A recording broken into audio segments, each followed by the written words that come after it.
अगर जांच होती है, अगर सच में इनका मकान अगर सच में अवैध निकलता है, राजस्व की टीम करती है, तो कहीं इनके भी मकान में बुलडोजर चल सकता है। बिल्कुल बिल्कुल चलेगा। लिपस्टिक नहीं मिल रहा, तुम्हारा पति ऐसे नहीं, अभी भी आप लोग कर रहे हैं। अभी भी पुलिस को कह रहे हैं पुलिस के अंदर दम नहीं है, तो पुलिस अपनी दम दिखा दी है। कभी चैलेंज किसी को करना नहीं चाहिए। गोरखपुरिया भौजी वीडियो में ये भी कहते हुए सुनाई देती हैं कि मीडिया वाले पूछ रहे हैं गोरखपुरिया भौजी कहाँ हैं, गोरखपुरिया भौजी कहाँ हैं। कह रहे हैं कि अगर हम बता देंगे तो आप आएंगे, हमारा इंटरव्यू करेंगे, वो वीडियो डालेंगे, फिर आप पुलिस को बताएंगे, मैं गिरफ्तार हो जाऊंगी, फिर वो ब्रेकिंग बनेगी, सब आपके कलेजे को जो है ठंडक मिल जाएगी। इस तरह की बातें कर रही है। किसी एक पुलिस की पत्नी, एक होमगार्ड की पत्नी मुझे जेल भेजेगी कहीं ना कहीं। मुझे बहुत गुस्सा भी उस बात को लेकर के आता, लेकिन ये जब रो रही थी फर्स्ट टाइम में कि मैं भागते भागते थक गई हूँ, तो भागो मत तुम। आप गोरखपुरिया भौजी की अगर वीडियो देख रहे हैं तो कह रही हैं कि मैं भागते भागते थक चुकी हूँ।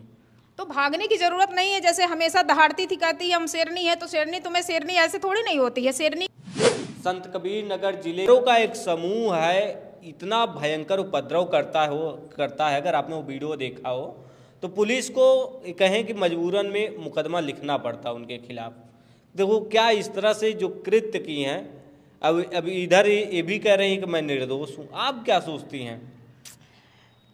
देखिए, हम अपने जनता से सबसे पहले तो मैं अपने यूपी पुलिस को धन्यवाद देना चाहती हूँ कि जो लोग उल्लंघन किए हैं उनके खिलाफ एफआईआर दर्ज किया है हमारा शासन, और उनको तहे दिल से मैं धन्यवाद देना चाहती हूँ उन अपराधियों के लिए। वो जो उल्लंघन किए हैं, जो अत्याचार किया उन लोगों ने थाने पे जा कर के।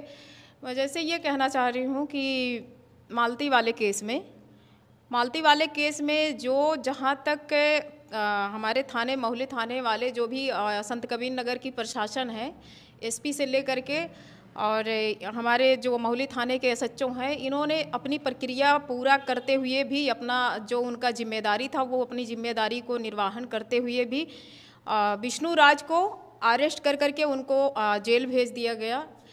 तहरीर मालती के पिता से दिलवाए थे लोग। अब ये हम नहीं कहेंगे, लेकिन पुलिस के ऊपर भी ये लोग जो है आरोप लगाते रहते हैं, आए दिन लगाते हैं कि पुलिस ही जो है एफआईआर दर्ज की है अपने मन से। लेकिन ऐसा नहीं है। पुलिस, हर किसी को भी पता होगा कि जब अपने हाथ से कोई लिख करके लेके जाता है आवेदन, तो उसी के आधार पे जो एफआईआर दर्ज होता है उसमें से एक मात्रा भी अगर जैसे लिखा रहेगा वैसे सेम टू सेम, क्योंकि वो भी उसी में नत्थी होता है जो आवेदन दिया जाता है, तो उस वही चीज़ उसमें सेम नत्थी कर करके भेजा जाता है ताकि आगे चल करके किसी के ऊपर कोई आरोप ना लगा पाए।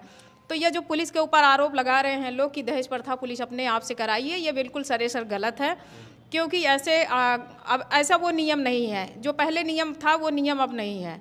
दूसरी बात ये है, जब दहेज प्रथा में 498 का जब मुकदमा दर्ज होता है विष्णु के खिलाफ, तो विष्णु को जो है वहाँ के महुली थाने के जो एसएचओ सर हैं वो उनको अरेस्ट कर करके उनको न्यायालय भेज देते हैं, और आज की डेट में भी वो जेल में ही है।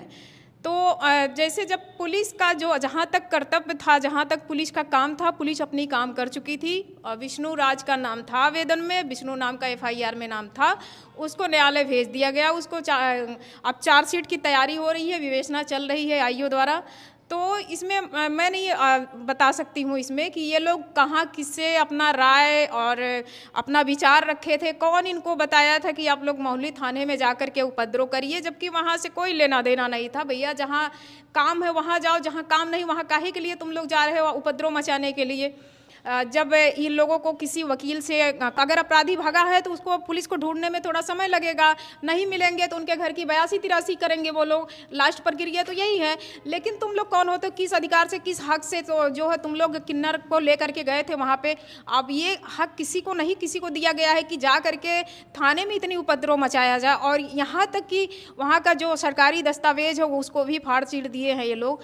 तो ये कहीं ना कहीं बहुत गलत किया है इन लोगों ने। तो इनके ऊपर जो 8-9 धाराएं लगी हैं वो कहीं ना कहीं हमारी प्रशासन बहुत सही की है।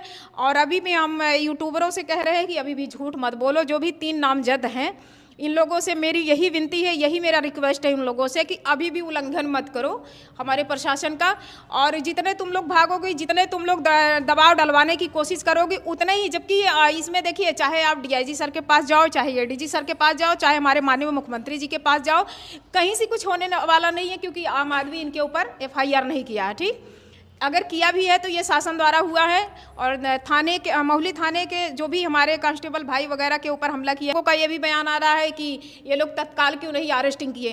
भाई अरेस्टिंग तुरंत नहीं होती है। देखिए जब सीनियर अधिकारी के नॉलेज में ये बात पहुंची होगी तो डायरेक्ट, देखिए अगर कोई सिपाही है तो डायरेक्ट किसी बड़े सीनियर को कॉल नहीं कर सकता है, ठीक, उनको परमिशन लेनी पड़ती है। परमिशन जब वो लेंगे तब वो अपने बड़े अधिकारी से वो कंसल्ट करेंगे, उनसे बात करेंगे। जैसे लोग कह रहे तुरंत कर लेना चाहिए, तो तुरंत कैसे? जब संज्ञान में गया होगा हमारे एसएसपी के तो वो संज्ञान लिए होंगे, फिर उस पर एफआईआर दर्ज उसी दिन हुआ है जिस दिन ये लोग अभद्र तरीके से वहाँ।